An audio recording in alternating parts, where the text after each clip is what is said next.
हे 10 साड्यांचे साडी ऑर्गनायझर आहे। यामध्ये तुम्हाला मी या साड्या ठेवून दाखवते।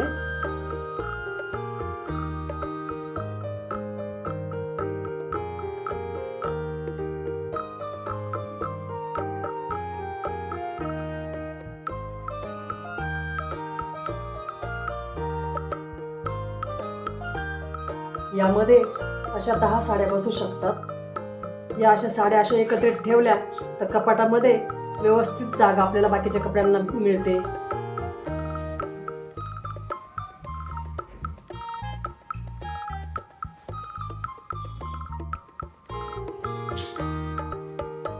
हे आतल्या बाजूने असं दिसतं। यासाठी मी या 2 ब्लाउज पीसचाही वापर केलेला आहे, म्हणजे एका साडीमध्ये तयार होत नाही यासाठी एक्स्ट्रा थोडंसं 2 ब्लाउज पीसचं कापड लागतं।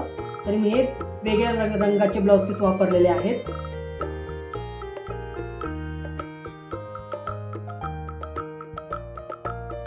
तर हे असे 10 साड्यांचे साडी ऑर्गनायझर आहे। हे बनवायला थोडासा वेळ लागतो आणि असं तुम्ही साडी कवर एखाद्या साडीपासूनही बनवू शकता।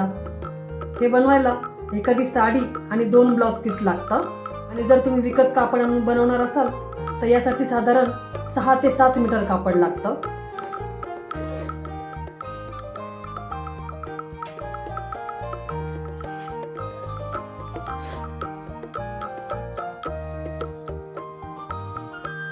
तर कमेंट करून जरूर सांगा हे साडी ऑर्गनायझर तुम्हाला कसे वाटले।